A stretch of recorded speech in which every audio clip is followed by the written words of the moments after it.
그리고 베드로와 요한에게 물었어요. 어떻게 이 사람을 낫게 했느냐? 너희가 무슨 권세와 누구의 이름으로 이런 일을 했느냐? 베드로가 성령으로 충만해 말했어요. 여러분, 이 사람은 나사렛 예수 그리스도의 이름으로 나았습니다. 여러분은 예수님을 십자가에 못 박았지만 하나님은 그를 죽은 자 가운데서 살리셨습니다. 이 사람이 나은 것은 그분 때문입니다. 베드로는 종교 지도자들에게 사람들이 예수님을 소중하게 여기지 않고 거절했다고 말했어요. 예수님은 그 누구보다도 중요한 분이세요. 베드로와 요한이 담대하게 말하는 모습을 본 종교 지도자들은 더 할 말이 없었어요. 그들은 베드로와 요한에게 다시는 예수의 이름으로 설교하거나 가르치지 말라고 명령했어요. 우리는 침묵할 수 없습니다. 우리가 보고 들은 것을 말하지 않을 수 없습니다. 종교 지도자들은 베드로와 요한에게 벌을 줄 핑계를 찾지 못하고 보내줬어요. 베드로와 요한은 성도들을 만나 두려움 없이 담대히 복음을 전할 능력을 달라고 하나님께 기도했어요. 예수님이 승천하신 후 성령님은 제자들에게 하나님의 일을 할 수 있는 능력을 주셨어요. 베드로는 예수님의 이름으로 걷지 못하는 사람을 고쳤어요.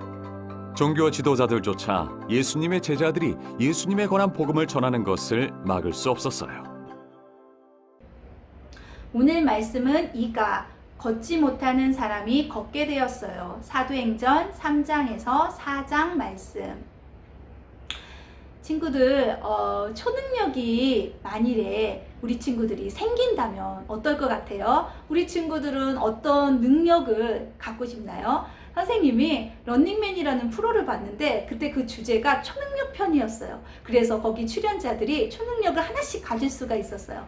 어떤 사람은 시간을 지배하는 자였어요. 그래서 자기가 원할 때 30분 전으로 또 1시간 전으로 이렇게 되돌아 갈 수가 있었어요. 그리고 어떤 자는 공간을 지배하는 자였어요. 그래서 내가 원하는 장소로 뿅 하고 옮길 수가 있었어요. 자, 그거를 보면서 선생님도 만약에 초능력이 생긴다면 암기하는 능력이 뛰어났으면 좋겠어요. 그래서 10번 공부해야 되는 거 한 번 이렇게 공부해서 머릿속에 다 남아서 100점을 맞았으면 좋겠다라는 생각을 한번 해봤어요. 자, 우리 친구들, 우리가 말씀을 통해서 봤죠. 우리에게 능력을 주시는 분은 성령님이에요. 그래서 우리가 저번 시간에 성령님은 우리를 구원으로부터 초청하여 주시고, 그리고 우리에게 복음을 전할 수 있는 일, 또 하나님의 일을 할 수 있는 능력을 주시고, 그리고 예수님의 성품을 닮게 하는 것도 다 성령님의 능력으로 가능하다고 우리가 배웠어요. 오늘 예수님의 제자 베드로와 요한이 기도하러 성전에 올라가게 돼요. 그런데 성전 입구에 구걸하는 한 사람을 만나게 돼요. 그죠? 근데 그 사람의 처지를 한번 보면 그 사람은 태어날 때부터 못 걷는 사람이었어요. 그래서 사람들이 그를 이렇게 메고 와서 성전 앞에다 앉혀놨어요. 그러면 그 사람은 그 앞에서 한 푼만 주세요, 한 푼만 주세요 하면서 구걸했어요. 구걸하는 그 돈으로 겨우겨우 죽지 못하고 겨우 살아가는 인생이었어요. 그리고 성전 안에서 예배를 드려야 되는데 성전 안에는 들어가지 못하고 늘 성전 밖에만 있는 그런 불쌍한 인생이었어요. 그를 보았을 때 베드로가 뭐라고 했냐면, 은과 금은 내게 없지만 내게 있는 이것을 너에게 주노니 나사렛 예수 그리스도의 이름으로 일어나 걸으라 라고 했어요. 그랬더니 그 안진뱅이가 오른손을 잡고 일으키니 발과 발목에 곧 힘을 얻고 뛰어서서 걸으며 그들과 함께 성전으로 들어가서 걷기도 하고 뛰기도 하고 하나님을 찬송했다고 했어요. 그리고 모든 사람들이 그것을 보고 깜짝 놀랐어요. 자, 우리 친구들, 예수님의 이름에 능력이 있음을 믿어야만 해요. 그렇죠. 지금 이 안진뱅이는 그 예수님의 이름의 능력으로 치유를 받았어요. 우리가 오늘 이 말씀을 통해서 3가지를 한번 생각해 봤으면 좋겠어요. 베드로가 이 구걸하는 사람을, 안진뱅이를 고친 것은 마술이 아니었어요. 네, 기적 맞아요. 기적인데 이 기적을 보고 사람들이 와, 베드로가 대단한 사람이다 하고 놀랬어요. 그런데 베드로가 뭐라고 얘기했냐면, 왜 이 일을 놀랍게 여기느냐? 우리 개인의 권능과 경건으로 이 사람을 걷게 한 것처럼 왜 우리한테 주목하느냐? 자, 내가 능력이 있어서, 내가 어떠한 초능력이 있어서 이 일을 행하는 것이 아니라 바로 예수님의 능력으로 이 사람이 치유된 것이라고 얘기해주고 있어요. 자, 우리 친구들 어떤 성령의 충만함이 있었을 때 어떤 기적이나 이적이 있을 수 있어요. 그거는 성령님의 능력이에요.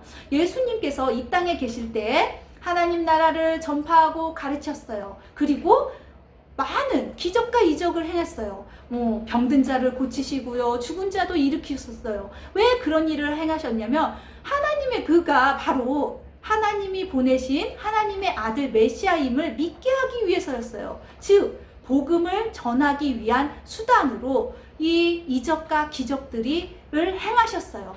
제자들도 마찬가지예요. 제자들이 제자들이 영웅을 만들기 위해서, 제자들 자신을 드러내기 위해서 이 기적과 이적이 행하는 것이 아니라 바로 복음을 위해서 보고 믿지 못하는 그 많은 사람들이 있어요. 그렇지만 이런 기적과 이적을 통해서 하나님은 살아계시구나, 정말 하나님은 능력이 있는 분이구나, 이것을 깨달음이 필요할 때마다, 그것은 하나님이 원하실 때만 가능한 거예요. 그럴 때 기적과 이적들이 일어나요. 그래서 우리 친구들이 기적과 이적은 복음이 전파되는데 꼭 하나님이 필요할 때만 그것들을 일어난다. 내가 원해서, 내가 나를 드러내기 위해서 그런 기적과 이적이 일어나는 것이 아니라는 거 우리 친구들이 좀 알고 넘어갔으면 좋겠어요. 그 다음에 두 번째는 이 치유를 받고 고침받은 이 안진뱅이는 어떻게 했어요? 너무나 행복하고 감사하게 됐어요. 자, 드디어 늘 성전 밖에서만 머물러 있던 인생이 성전 안으로 들어가게 됐어요. 그렇죠. 그리고 한 번도 걷지도 뛰지도 못했던 그 인생이 기뻐 뛰며 걸으며 그리고 하나님을 찬송하게 되었어요. 자, 구원의 기쁨과 그 놀라운 기적들을 이렇게 만끽한 사람들은 이런 반응이 나오죠. 우리 친구들은 어떤가요? 우리 구원을 받은 우리 친구들에게 일어날 수 있는 당연한 반응은 하나님으로 인해서 기뻐하고 하나님을 찬양하고 하나님을 감사하는 거예요.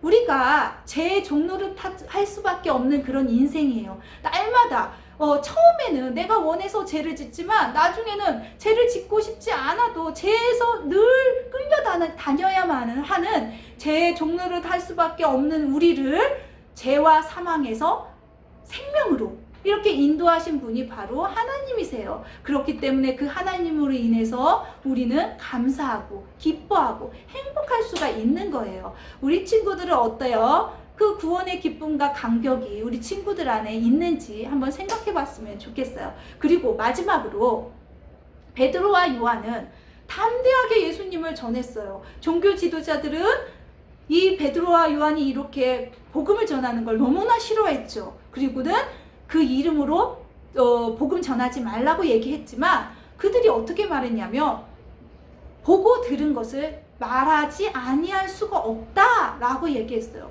왜 제자들은 이렇게 담대하게 복음을 전할 수가 있었을까요? 베드로는 심지어 예수님을 3번이나 부인했던 그런 자였잖아요. 그런데도 불구하고 이제 복음을 담대하게 전해서 5,000명이나 나는 되는 많은 사람들이 주님 앞에 돌아오게 되는 또 그런 일들을 하게 돼요. 그것은 바로 성령 충만함으로 성령님이 그 제자들에게 임해서 이러한 일들을 감당할 수 있게 되었어요. 자, 우리 친구들에게는 어떠한 능력이 필요한가요? 정말 선생님이 앞에서 말한 재미있는 무슨 어떤 초능력을 원하는 것이 아니라 하나님이 주시는 그 성령님이 주시는 그런 힘과 능력으로 하나님 나라의 확장과 하나님 나라의 영광을 위해 귀하게 쓰임받는 그런 우리 친구들이 되었으면 좋겠고 그런 마음을 품는 우리 친구들이 되었으면 좋겠어요. 오늘날에도 마찬가지예요. 그 베드로가 걷지 못한 안진뱅이를 일으켰던 그 기적들을 오늘도 성령님의 능력으로 행할 수 있어요. 그런데 그 일들을 감당할 수 있는 것들은 정말 하나님을 사랑하는 자, 예수님의 제자들, 자신의 것들을 주님 앞에 내어놓을 수 있는, 기꺼이 내어놓을 수 있는 자들에게 하나님께서 성령 충만함으로 말미암아 많은 사람들에게 복음 전하는 그러한 일들을 감당할 수 있는 일을 하게 하세요. 선생님도 사실은 말을 하거나 이렇게 뭐 사람들 앞에 서는 거를 좋아하지도 않고 잘하지도 못해요. 그러나 부족하지만 성령님 나를 통하여서 일하여 주셔서 우리 친구들 이렇게 선생님의 말을 듣고 있는 우리 친구들이 선생님의 말을 통하여서 믿음이 자라나기를 간절히 기도하고 말씀을 준비해요. 자, 우리 친구들 오늘 말씀을 통해서 이 예수님의 제자들처럼 성령 충만한 예수님의 제자들처럼 우리 친구들이 하나님 앞에 귀하고 아름답게 쓰임받는 우리 친구들이 되었으면 좋겠습니다. 자, 말씀을 듣고 1번 예수님의 이름의 능력을 믿나요? 우리 친구들은 예수님의 이름의 능력을 믿나요? 예수님이 나의 구세주다. 나를 죄에서 구원하여 주실 분이라고 믿는 우리 친구들의 마음 가운데 성령님이 반드시 계셔요. 그렇기 때문에 성령님으로 인하여서 우리 친구들이 날마다 죄를 예전에는 더 좋아했지만 이제는 하나님 뜻대로 살고 싶어하는 마음들이 있을 거예요. 그래서 오늘 치유받았던 안진뱅이처럼 혹시나 나에게 치유해 줬으면 좋겠다는 어떤 부분이 있는지 한번 생각해 보았으면 좋겠어요. 하나님, 저는 자꾸 이기적인 마음이 있어요. 이 이기적인 마음이 치유됐으면 좋겠어요. 이런 것들 우리 친구들이 한번 생각해 보고 예수님의 이름의 능력으로 우리 친구들의 못난 부분, 아직 부족한 부분들이 치유돼서 하나님의 영광을 드러내는 우리 친구들의 성품으로 변화되었으면 좋겠습니다. 2번 성령의 충만함으로 하나님 나라를 위해 쓰임받기를 원하나요? 우리 친구들도 이 말씀을 들었을 때 그런 마음들이 있었으면 좋겠어요. 하나님, 아직 제가 어리고 연약하지만 하나님, 예수님의 제자들처럼 성령 충만하여서 하나님 나라 확장을 위하여 그리고 죽어가는 많은 영혼들을 보고 불쌍히 여기며 그들에게 말씀을 전할 때 그리고 복음을 전할 때 그들이 하나님 앞으로 돌아오는 놀라운 일들을 감당하는 그런 사람이 되게 해주세요. 이렇게 원하고 소망하는 우리 친구들이 됐으면 좋겠어요. 자, 하나님은 전능하시기 때문에 혼자서 모든 일을 하실 수도 있어요. 그쵸? 말씀으로 이 세상을 창조하신 분이에요. 그러나 하나님께서는 믿음의 사람, 말씀의 사람, 순종의 사람들을 통하여서 일하는 것을 기뻐하세요. 우리 친구들을 통하여서 하나님의 일을 하는 것을 기뻐하세요. 자, 우리 친구들이 그래서 그런 마음을 품고 하나님, 저도 그런 사람이 되고 싶어요. 하나님 나라의 확장을 위해 귀하고 아름답게 쓰임받고 싶어요. 이렇게 기도하며 소망하는 우리 친구들 모두 되었으면 좋겠어요. 자, 성경의 초점 다 같이 읽어볼게요. 성령님은 어떤 일을 하시나요? 성령님은 예수님을 믿게 하시고 따르도록 도와주세요. 단어 남송 다 같이 읽어볼게요. 너희 안에 행하신 이는 하나님이시니 자기의 기쁘신 뜻을 위하여 너희에게 소원을 두고 행하게 하시나니. 빌립보서 2장 13절 말씀. 아멘.